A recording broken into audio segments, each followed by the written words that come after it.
గోవింద గోవింద గోవింద గోవింద. ఈ అరణ్య ప్రాంగణానికి నైమిషము అని పేరు, నైమిషారణ్యము అని పిలుస్తారు. ఎందుచేత అలా పిలిచారు అంటే, ఒకానొకప్పుడు ఇంకా కలియుగం ప్రారంభం కాలేదు, ద్వాపరయుగం యొక్క చిట్ట చివరి కాలం సంప్రాప్తమైంది. ఇంకా కృష్ణ భగవానుడి యొక్క అవతార పరిసమాప్తి కూడా జరిగిపోయింది. ఇక వచ్చేటటువంటిది కలియుగమని, కలియుగంలో ఉండేటటువంటి వ్యగ్రతలు ఎలా ఉంటాయి అన్న విషయాన్ని తెలుసుకున్నటువంటి ఋషులు వ్యధ చెందారు. ఎక్కడికి వెళ్ళి మనందరం కూడా కూర్చుని అనుష్ఠానం చేస్తే కలిపురుషుని యొక్క ప్రవేశము ఉండదో అటువంటి భూభాగము ఏదైనా ఉన్నదా వాళ్ళకు అనుమానం వచ్చింది. సృష్టికర్త చతుర్ముఖ బ్రహ్మగారు కనుక వారందరూ బ్రహ్మగారి దగ్గరికి వెళ్ళారు.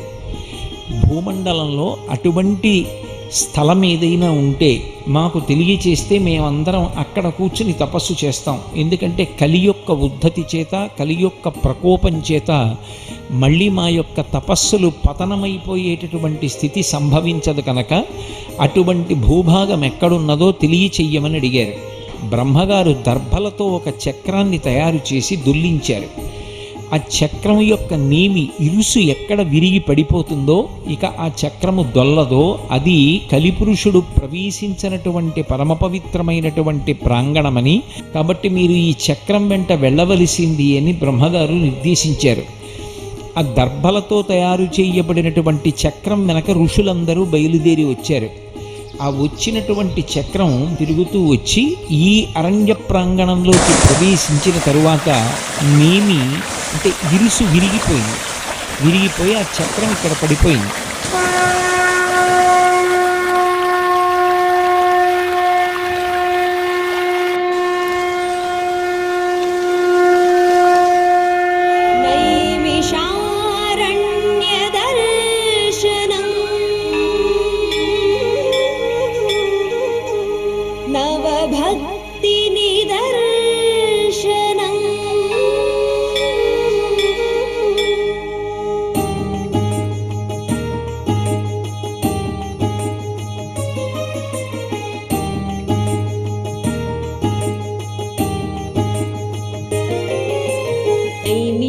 నైమిషారణ్యదర్శనం నవభక్తినిదర్శనం నైమిషారణ్యదర్శనం భవపాపవికర్షణం.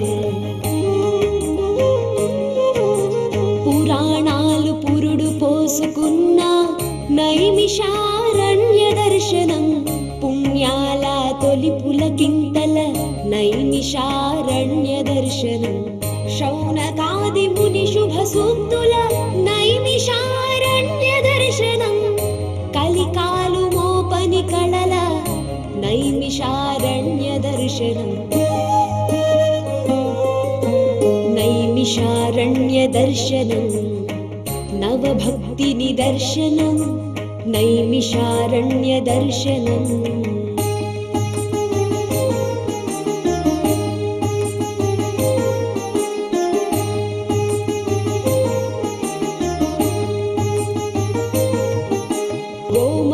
చక్రతీర్థలహరుల నైమిషారణ్య దర్శనం, దధీచి రుద్ర వెంకట హనుమల నైమిషారణ్య దర్శనం, వ్యాస గద్దె సూత గద్దెల నైమిషారణ్య దర్శనం, భాగవత సప్తాహముల నైమిషారణ్య దర్శనం, నైమిషారణ్య దర్శనం భవపాప వికర్షణం, నైమిషారణ్య దర్శనం భవపాప వికర్షణం, నైమిషారణ్య దర్శనం నవభక్తి నిదర్శనం, నైమిషారణ్య దర్శనం, నైమిషారణ్య దర్శనం. వ్యాసుల వారు రచించినటువంటి పురాణాలన్నిటినీ కూడా సూతుడు ప్రవచనం చేసినప్పటికీ ఒక్క భాగవతాన్ని మాత్రం సూతుడు మొదట ప్రవచనం చేయలేదు. దాన్ని శుకమహర్షి ప్రవచనం చేశారు. ఎందుకు శుకమహర్షి ప్రవచనం చేయాలి, సూతుడు ఎందుకు ప్రవచనం చేయడు అంటే, మీరు ఒక్కటి బాగా పట్టుకోవాలి. శుక కొంచెం మార్చండి, కుష దర్భ దర్భ చేత్తో పట్టుకున్నారు అంటే అర్థం ఏమిటి? కర్మ చేస్తున్నారు అని గుర్తు. కర్మ ఎంతకాలం చేస్తారు? చిత్తశుద్ధి కలిగే వరకు చేస్తారు. ఒకానొక స్థితిలో ఇక దర్భ పట్టుకుని కర్మానుష్ఠానం భక్తితో చేసినా లోకానికి ఆదర్శం కోసం చేయడమే తప్ప అసలు ఇక చెయ్యవలసిన అవసరాన్ని దాటిపోయినటువంటి మహాజ్ఞాని అయిన వాడెవరు ఉంటారో అటువంటి వాడు తప్ప భాగవత ప్రవచనం చెయ్యడానికి అంగీకరింపబడడని వ్యాస భగవానుడు శుకబ్రహ్మని కుమారుడిగా పొందడానికి పరమశివుడి గురించి తపస్సు చేశాడు. తపస్సు చేస్తే శుకబ్రహ్మ కుమారుడిగా వచ్చాడు. ఈ లోకంలో పుట్టుకతో భక్తి జ్ఞాన వైరాగ్యములు పరిపూర్ణంగా కలిగినటువంటి వారు ఇద్దరు. ఒకరు వామదేవుడు, రెండవ వారు శుకబ్రహ్మ. శుకబ్రహ్మ అంతటి బ్రహ్మజ్ఞాని. ఆయన చిలుక యొక్క శిరస్సుతో ఉంటారు. ఎర్రగా ఉంటుంది దాని ముక్కు. భగవత్ కథల్ని చెప్పేటప్పుడు ఎవరి ముఖము రాగరంజితమై ఆ భక్తితో పారవస్యాన్ని పొందుతాడో అటువంటి వాడు శుకబ్రహ్మ. మహాజ్ఞాని. నిరంతరము ఆయన ఆ బ్రహ్మమును అనుభవిస్తూ ఉంటాడు కాబట్టి ఆయన లోకము భిన్నము కాదు, ఒకటిగా ఉంటుంది. నేనంటే ఇదొక్కటే కాదు అని తెలుసుకుని అనుభవంలోకి వచ్చిన వాడెవరో వాడు బ్రహ్మజ్ఞాని. నోటితో చెప్పినవాడు కాదు, అది అనుభవంలోకి తెచ్చుకున్నవాడు బ్రహ్మజ్ఞాని. అది శుకబ్రహ్మ. అందుకే శుకుడు ముందు వెళ్ళిపోతున్నాడు, వ్యాసుడు వెనక పరిగెడుతున్నాడు కొడుకు కోసం. పుత్రా పుత్రా అని పిలిచాడు. పుత్రా పుత్రా అని పిలిస్తే వెనక్కి తిరిగి తండ్రి అని ఎవరనాలి? శుకుడు అనాలి. శుకుడు అనలేదు. పక్షులు, చెట్లు, పర్వతాలు అన్నీ ఒక్కసారి పిత్రా పిత్రా అన్నాయి, తండ్రి తండ్రి అన్నాయి. ఎందుకంటాయి? ఇందులో ఉన్న నేను, అందులో ఉన్న నేను, అన్ని నేనులు ఒక నేనని తెలుసుకుని రమిస్తున్నవాడు శుకుడు, బ్రహ్మజ్ఞాని. అందుకే అన్నీ జవాబు పలికాయి. ఎంతటి నిష్కామయోగి! ఆయనకు అసలు ఉపాధి భేదాలు ఆయన దృష్టిలోకి వెళ్ళవు. ఎదురుగుండా ఉన్నది ఎవరు? ఆయనకేం పట్టదు. అసలే వ్యాసప్రోక్తమైనటువంటి భాగవతం. ఈ భాగవతాన్ని శుకమహర్షి ప్రవచనం చేశారు. మిగిలినటువంటి పౌరాణిక వాంగ్మయాన్ని అంతటినీ కూడా ప్రవచనం చేసినవాడు సూతుడు. ఒక్క భాగవతాన్ని మాత్రం శుకుడు ప్రవచనం చేశాడు. అసలు శుక అన్న శబ్దంలోనే ఒక విచిత్రం. ఇక కర్మ చెయ్యవలసినటువంటి స్థితిని దాటిపోయి పరిపూర్ణమైన జ్ఞానిగా మిగిలిపోయిన వాడెవరో వాడు మాత్రమే భాగవతాన్ని ప్రవచనం చేశాడు మొట్టమొదటిసారి. ఆయన పరమ వైరాగ్య సంపత్తి కలిగినటువంటి వాడు. ఆయనకి దేని మీద వ్యామోహం లేదు. ఎంత వ్యామోహం లేదు అంటే కేవలము ఒక ఆవు పాలు పితకడానికి ఎంత సమయం పడుతుందో అంతకన్నా ఎక్కువ సమయం ఉండడు. అసలు పరదేవత సృష్టించినటువంటి ఈ సృష్టిలో ఒక అత్యద్భుతమైనటువంటి స్వరూపము శుకమహర్షి. ఆయన పుట్టుకతో బ్రహ్మజ్ఞాని. అసలు ఆయనకి ఏదో బోధ తర్వాత జ్ఞానం కలగడం, భక్తితో కూడిన కర్మాచరణం తర్వాత జ్ఞానం కలగడం కాదు. ఆయన కేవలం ఒక పుట్టుకతోనే అంతటి జ్ఞానిగా భాషించాడు. అంతటి మహాజ్ఞాని, అంతటి వైరాగ్యం ఉన్నవాడు, లింగభేదము కూడా తెలియనివాడు, మనస్సు కదలనటువంటి వాడు, అంతటి తపోనిష్టాగరిష్ఠుడు. అటువంటి మహానుభావుడైతే ఆయన మాత్రమే భాగవతాన్ని ప్రవచనం చెయ్యడానికి అర్హతని పొందాడు. శుక్ర మహర్షి జన్మించాడు.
శుకుడు అగ్నికి గాలికి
ఇంద్రాది దేవతలు కమండలము దివ్యాస్త్రాలను ప్రసాదించారు.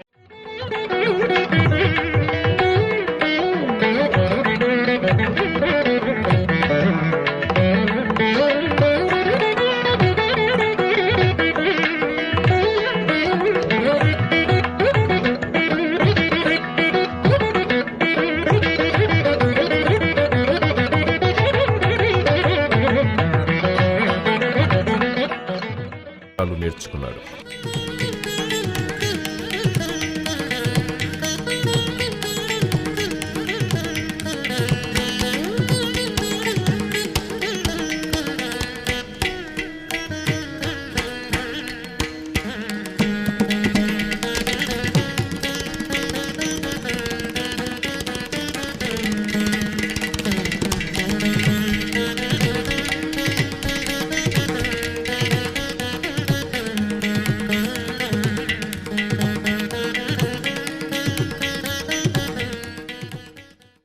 ఆ తరువాత జనక నైమిషారణ్య దర్శనం.